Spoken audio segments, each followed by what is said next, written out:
नमस्कार, राम राम हरियाणा देख रहे हैं आप और मैं हूं आपके साथ सपना दीपक मंदेशिया। बुलेटिन का आगाज करेंगे। कुरुक्षेत्र में वन टाइम सेटलमेंट स्कीम समारोह का आयोजन किया गया, जिसमें सीएम नैब सिंह सैनी ने शिरकत की। इस मौके पर स्कीम का शुभारंभ करते हुए सीएम सैनी ने सभी को संबोधित किया। सीएम सैनी ने कहा कि इस स्कीम के तहत 10 लाख रुपए तक की बकाया राशि वाले करदाताओं को 1 लाख रुपए की छूट मिलेगी। योजना से प्रदेश के लाखों छोटे करदाताओं, व्यापारियों, उद्योगपतियों को फायदा मिलेगा।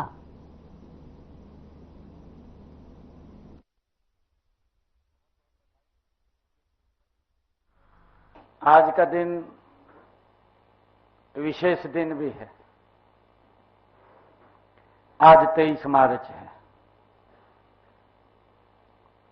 23 मार्च के दिन हमारे वो क्रांतिकारी वीर आजम शहीद भगत सिंह, राजगुरुदेव, सुखदेव, उन्होंने इस भारत मां की गुलामी की जंजीरों को काटने के लिए आज के दिन इस भारत मां के ऊपर कुर्बान हुए थे, बलिदान हुए थे।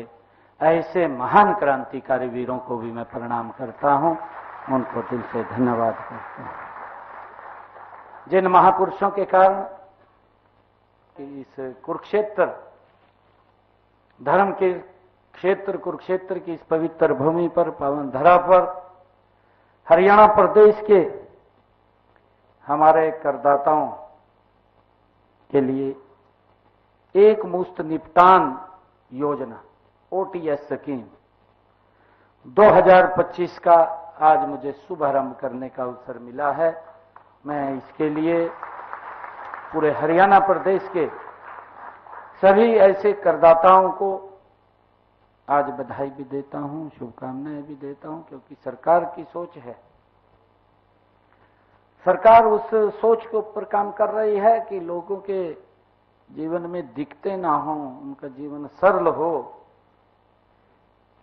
और मुझे इस बात की भी खुशी है कि आज मुझे यहां पर 5 ऐसे महान व्यक्तियों को, जो हरियाणा प्रदेश के अंदर वो टैक्स दे करके इस विकास की गति को तेज करने में अपनी भूमिका अदा करते हैं, उनको सम्मानित करने का अवसर मिला है। मैं उनको भी बधाई देता हूं। इसके साथ साथ 5 ऐसे ऑफिसर्स जो ईमानदारी से निरंतर इस पथ के ऊपर चलते हुए, क्योंकि पथ तो ये करड़ा है बहुत ज्यादा, परंतु इसके ऊपर चलते हुए वो इस कार्य को आगे बढ़ा रहे हैं और उनको सम्मानित करने का मुझे मौका मिला है। मैं उनको भी बहुत बहुत बधाई देता हूं, शुभकामनाएं देता हूं। मुझे विश्वास है कि इस योजना से प्रदेश के हजारों करदाताओं को, विशेषकर छोटे दुकानदारों को, उद्यमियों व व्यापारियों को एक बड़ी राहत मिलेगी। क्योंकि हमने सोचा कि जो लिटिगेशन के अंदर फंसा हुआ हमारा व्यापारी है लंबे समय से, कि उससे राहत मिले और हम एक वन टाइम सेटलमेंट स्कीम लेकर के आए, ताकि उसका वो लिटिगेशन भी समाप्त हो और लिटिगेशन के साथ साथ वो भी खुशी से आगे बढ़ सके और इस प्रदेश को भी गति से, जो आदरणीय नरेंद्र मोदी जी का विजन है कि हमने इस भारत को 2047 तक विकसित राष्ट्र बनाना है, मैं इन सब आज उद्यमियों को जो टैक्स पे रहे हैं उनको बहुत बधाई देना चाहूंगा कि उनके एक एक पैसे से मेरा हरियाणा, विकसित हरियाणा, ये भारत विकसित राष्ट्र की तरफ बढ़ाने में अपनी प्रमुख भूमिका अदा करेगा। और हरियाणा के मुख्यमंत्री नैब सिंह सैनी कुरुक्षेत्र पहुंचे। वे आबकारी और कराधान विभाग की तरफ से हरियाणा कला परिषद में एक मुश्त व्यवस्थापन योजना समारोह में शामिल हुए। यहां पर मुख्यमंत्री नैब सिंह सैनी ने एक मुश्त व्यवस्थापन योजना का शुभारंभ किया। इस दौरान हरियाणा की सबसे ज्यादा टैक्स देने वाली 5 कंपनी के संचालक और विभाग के 5 अधिकारियों की सीएम ने उन्हें सम्मानित किया। इसके बाद सीएम सैनी ने कुरुक्षेत्र में बिहार दिवस के मौके पर स्नेह मिलन कार्यक्रम में भी भाग लिया। बिहार सरकार के गन्ना मंत्री कृष्ण नंदन पासवान इसमें मुख्य वक्ता के रूप में शामिल हुए। यह कार्यक्रम 100 फुट रोड पर KR पैलेस में आयोजित हुआ।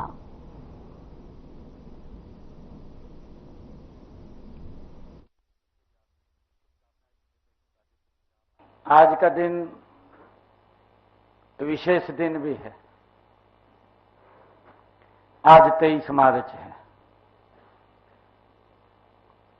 23 मार्च के दिन हमारे वो क्रांतिकारी वीर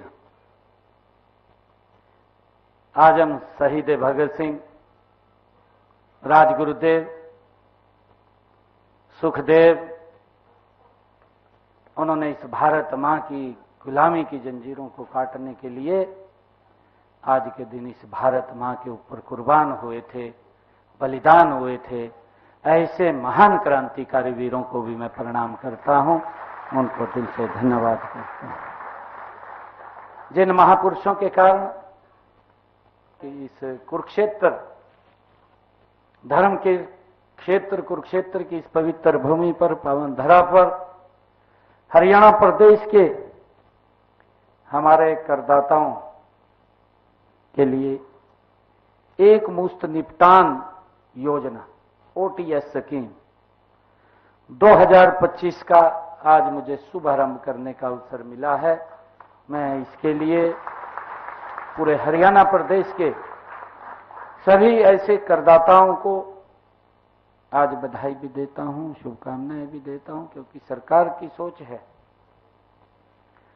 सरकार उस सोच के ऊपर काम कर रही है कि लोगों के जीवन में दिक्कतें ना हो, उनका जीवन सरल हो।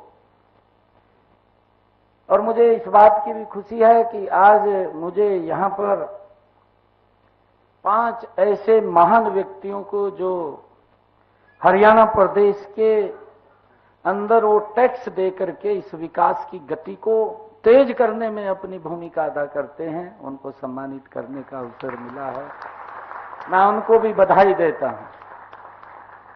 इसके साथ साथ 5 ऐसे ऑफिसर्स जो ईमानदारी से निरंतर इस पथ के ऊपर चलते हुए, क्योंकि पथ तो ये करड़ा है बहुत ज्यादा, परंतु इसके ऊपर चलते हुए वो इस कार्य को आगे बढ़ा रहे हैं और उनको सम्मानित करने का मुझे मौका मिला है। मैं उनको भी बहुत बहुत बधाई देता हूं, शुभकामनाएं देता हूं। मुझे विश्वास है कि इस योजना से प्रदेश के हजारों करदाताओं को, विशेषकर छोटे दुकानदारों को, उद्यमियों व व्यापारियों को एक बड़ी राहत मिलेगी।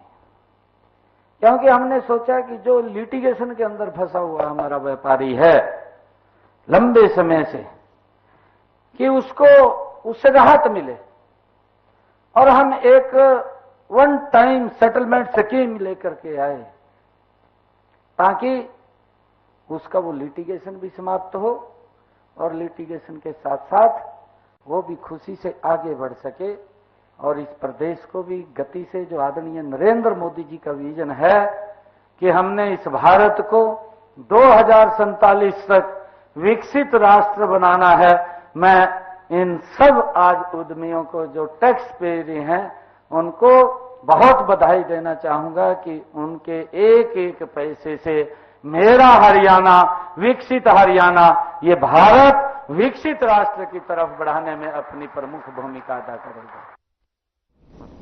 और मुख्यमंत्री नायब सिंह सैनी करनाल पहुंचे, जहां उन्होंने कहा कि करनाल में 3 दिवसीय मेगा सब्जी एक्सपो 2025 का आयोजन किया गया और ऐसे में मेला से किसानों को नई तकनीक सीखने का मौका मिलता है, उनकी आय बढ़ती है और इसमें हरियाणा में 3 नए उत्कृष्टता केंद्र खोलने का भी फैसला किया है। इस पर संबंध में प्रयास कर रहे और हमारे किसान भी इस पर लगातार शामिल हो रहे हैं।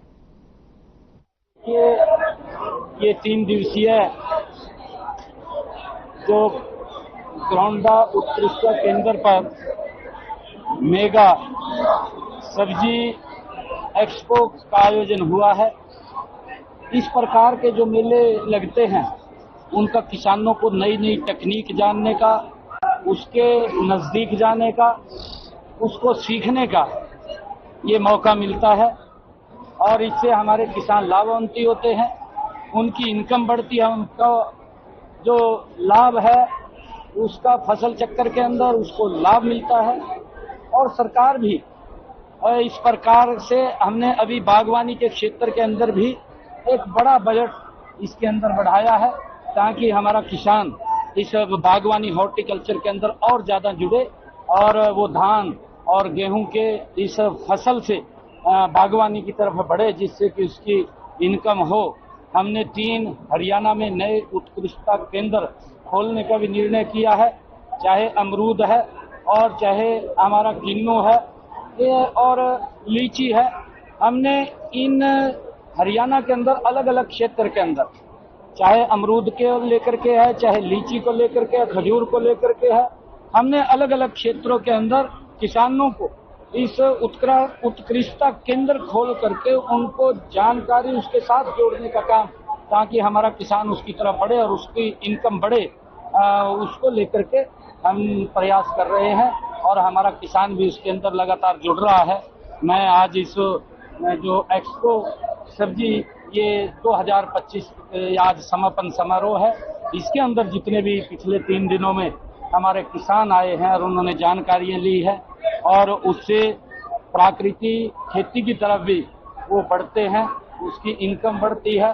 उसको लेकर के हमने चाहे गन्नौर के अंदर एक बड़ी मंडी जो 2600 करोड़ रुपए की लागत से बनकर के तैयार हो रही है, उसका मेरे किसानों को बड़ा लाभ मिलेगा।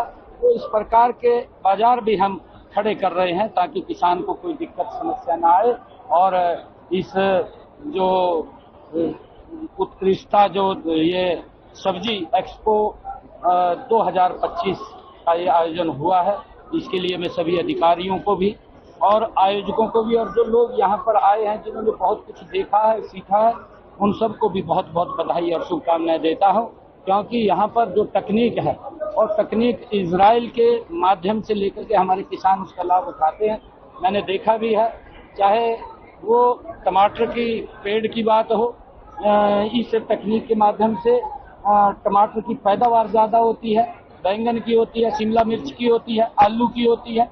लगातार क्योंकि किसान को नई तकनीक से जुड़ करके उसको लाभकारी मूल्य मिले, ये सरकार का ध्येय है और उसको लेकर के इस प्रकार के कार्यक्रम आयोजित होते रहते हैं, किसानों को उसका लाभ मिलता है। हरियाणा में आपसे बिहार दिवस मनाया जा रहा है, बिहार दिवस आपसे मना रहे हैं, क्या कुछ लक्ष्य, क्या उद्देश्य है? नहीं, देखिए, बिहार के लोग हैं जिनकी एक बड़ी भूमिका इस देश के विकास के अंदर है और देश के यशस्वी प्रधानमंत्री आदरणीय नरेंद्र मोदी जी ने जो संकल्प लिया है, जो आदरणीय प्रधानमंत्री जी ने एक सोच है कि 2047 तक हमने ये विकसित राष्ट्र बनाना है, क्योंकि बिहार के लोग देश के विभिन्न स्थानों के ऊपर जाकर के उस विकसित राष्ट्र के अंदर अपनी भूमिका अदा कर रहे हैं। उनको मिलकर के उनको इस अवसर की बहुत बधाई देते हुए, उनसे आपस में विचार साझा करते हुए और आदरणीय प्रधानमंत्री जी के उस विजन को और सशक्त मजबूत करते हुए ये कार्यक्रमों का आयोजन किया जा रहा है। मैं उनको बिहार दिवस की बहुत बधाई देता हूँ। दिवस है भगत सिंह राजगुरु का आज क्योंकि हमारे क्रांतिकारी वीर आजम शहीद भगत सिंह जी और राजगुरुदेव सुखदेव ऐसे 3 महान क्रांतिकारी वीरों जिनको उस क्रूर शासन जो अंग्रेजों का शासन था, जिन्होंने उनको फंदे पर लटकाया था, आज उनका बलिदान दिवस है। मैं उनको नमन करता हूं, उनको प्रणाम करता हूं। उन महान क्रांतिकारी वीरों के कारण ही हम इस खुली हवा के अंदर सांस ले रहे हैं और उन्हीं के कारण ही आज जो उन्होंने कुर्बानियां दी हैं, उन कुर्बानियों के कारण ही ये भारत आगे बढ़ रहा है। और हरियाणा के यमुनानगर में शहीदी दिवस मनाया गया, जिसमें यमुनानगर के विधायक घनश्याम दास अरोड़ा, भाजपा जिलाध्यक्ष सेवानिवृत्त कर्नल वीके मेहता, समाज अधिकारी संगठन के अध्यक्ष रोशन लाल शर्मा एवं स्वतंत्रता सेनानियों के परिवार जन उपस्थित थे। इस अवसर पर शहीदों को नमन करने के लिए उन्हें श्रद्धांजलि अर्पित की गई और विधायक घनश्याम दास अरोड़ा ने कहा कि आज युवा पीढ़ी की शहीदी के नाम के बारे में ज्यादा ज्ञान नहीं है। शहीदी के याद में लोगों के दिलों में बनी रहे और उन्हें बताए रास्तों पर हम चलते रहें, और यही आज सभी को संकल्प लेना चाहिए। तो मैं माननीय विधायक समाज हितकारी संगठन द्वारा यमुनानगर के भगत सिंह पार्क में आज शहीद आजम भगत सिंह राजगुरु सुखदेव जी का शहीदी दिवस मनाया गया। इस अवसर पर यमुनानगर के विधायक घनश्याम दास अरोड़ा, बीजेपी जिला अध्यक्ष राजेश छपरा, बीके मेहता सहित भारी संख्या में स्वतंत्रता सेनानियों के परिवार शामिल हुए। शहीदों को नमन किया गया, सांस्कृतिक कार्यक्रम पेश किए गए। वास्तव में समाज हितकारी संगठन 1982 से भगत सिंह राजगुरु सुखदेव जी का शहीदी दिवस मना रहा है, जिसमें अलग अलग समय पर राज्यपाल, मुख्यमंत्री, मंत्री, सांसद, विधायक भाग लेते आ रहे हैं। कोशिश ये हो रही है कि आज का जो युवा है उसको पता चले कि शहीदों ने हमारे लिए क्या किया, देश के लिए क्या किया, उनकी जो याद थी या उनकी जो सोच थी उसको आगे बढ़ाया जाए।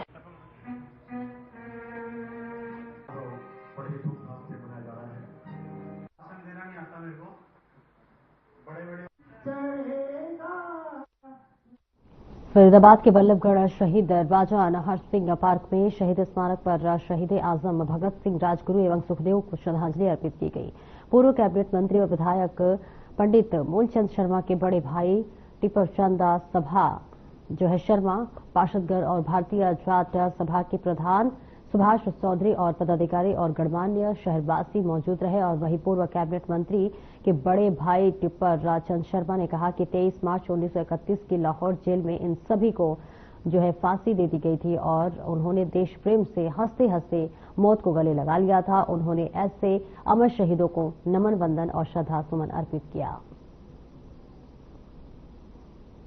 आज ऐसे देश के महान शहीद सपूतों का शहीदी दिवस है जिन्होंने इस देश के लिए अपनी कुर्बानी की और देश की आन बान शान की जो रक्षा की, जो अपना बलिदान दिया, हम ऐसे शहीदों को नमन करते हैं।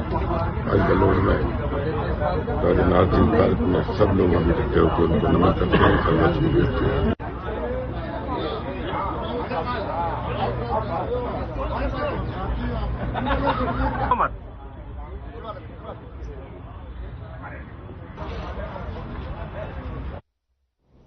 उपमंडल होडल में शहीद दिवस के मौके पर स्थित फिटनेस और जिम एंड इसी के साथ साथ न्यूट्रिशन पॉइंट में 5वां रक्तदान शिविर लगाया गया, जिसमें 61 यूनिट रक्त एकत्रित किए गए और इस मौके पर रक्तदाताओं के हेलमेट वितरित भी, सुरक्षा का भी संदेश दिया गया। युवाओं ने शहीदों की प्रतिमा के समक्ष दीप प्रज्वलित कर रक्तदान शिविर का शुभारंभ किया। टीम के प्रधान लखपत यदुवंशी ने बताया कि उनकी युवा टीम 5 वर्षों से शहीद दिवस के मौके पर रक्तदान शिविर लगाते हैं।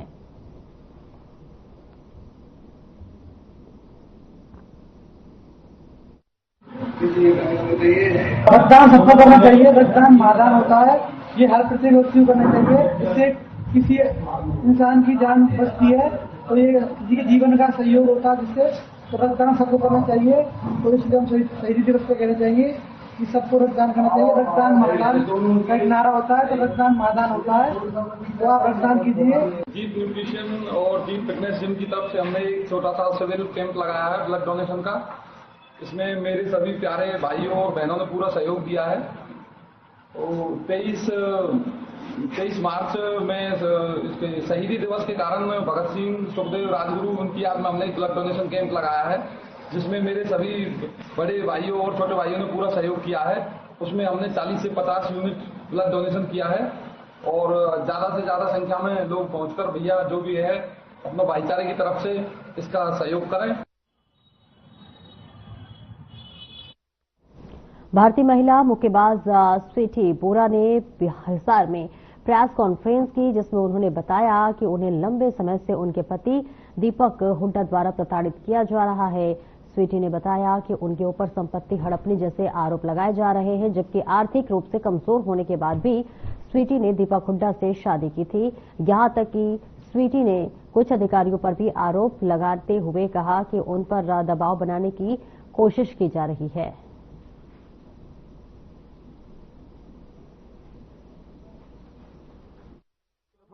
पानी पी लो।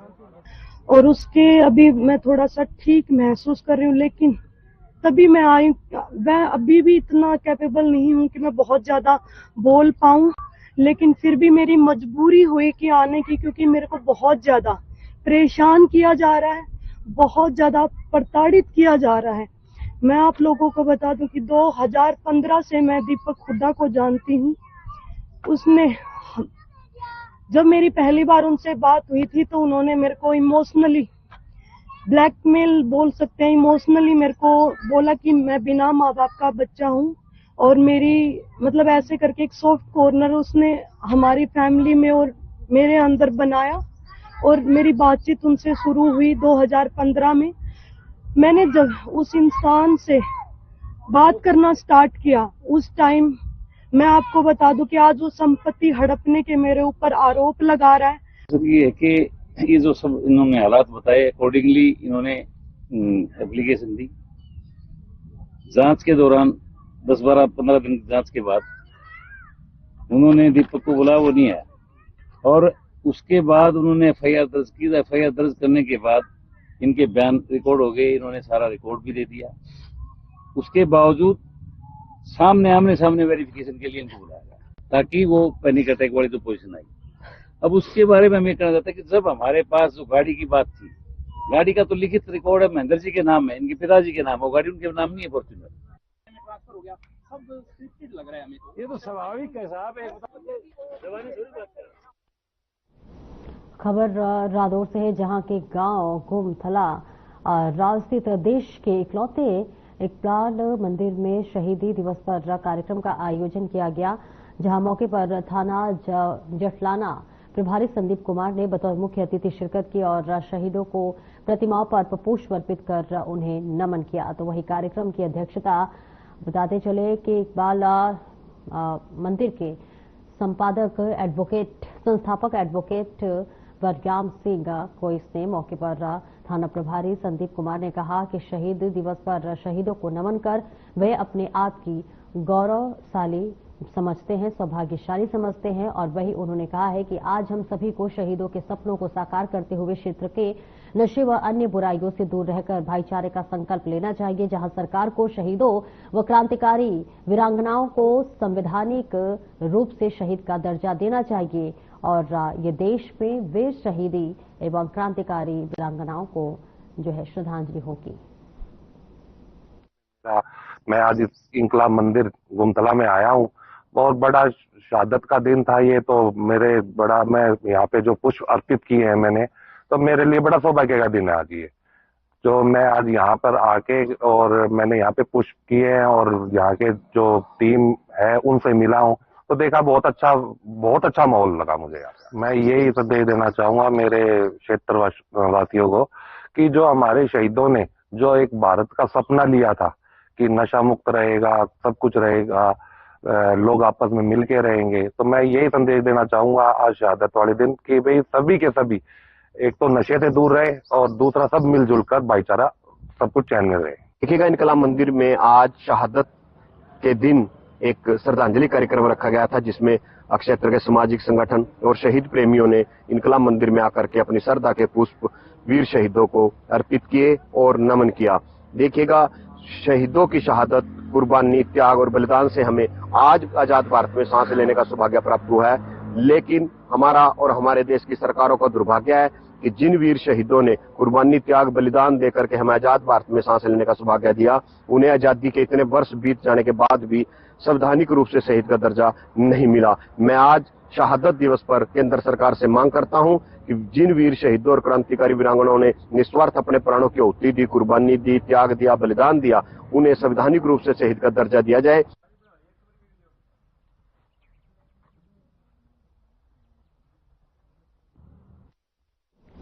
और पूरे प्रदेश भर में सरसों की फसल की खरीद 15 मार्च से शुरू हो चुकी है। और ऐसे में बात अगर भिवानी के परिप्रेक्ष्य में करें तो फिलहाल इक्का दुक्का किसान ही सरसों लेकर आया है। वह एजेंटों को आने पौने दामों में बेच रहा है और वहीं मंडी सचिव का कहना है कि फिलहाल सरसों की आवक कम है। आने वाले मंगलवार से सरसों की आवक तेजी से पकड़ेगी तो सरकारी खरीद शुरू होगा और किसानों के लिए मंडी में तमाम सुविधाएं उपलब्ध हैं।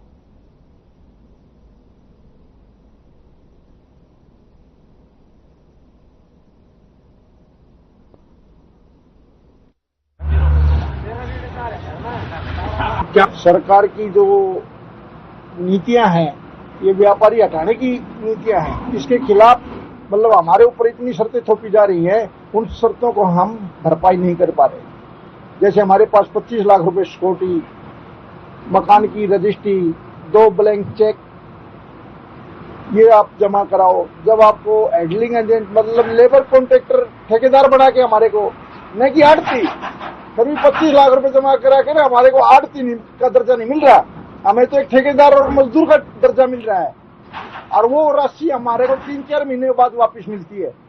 हम ये राशि अमाउंट भरने के लिए तैयार नहीं है किसी भी सूरत में। ये चौधरी बंसीलाल की सन 74 में मंडी अनाज मंडी काटी हुई है, ये सबसे पुरानी अनाज मंडी है भिवानी की। इस भिवानी अनाज मंडी का पूरे हरियाणा में, पूरे हिंदुस्तान में सिक्का बिकता है, और हमारे व्यापारी भाइयों के साथ ऐसी ज्यादती हो रही है अनाज मंडी में, जिसका हम भरपाई नहीं कर सकते किसी सूरत में।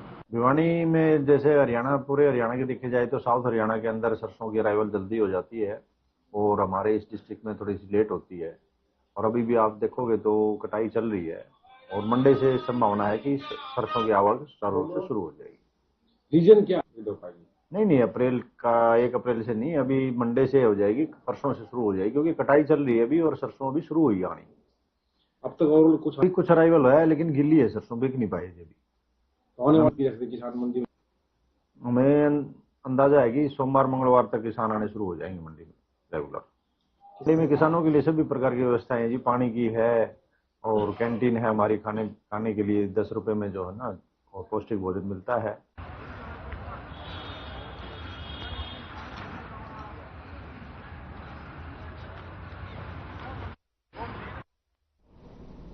फिलहाल इस बुलेटिन में इतना ही, दीजिए इजाजत, नमस्कार।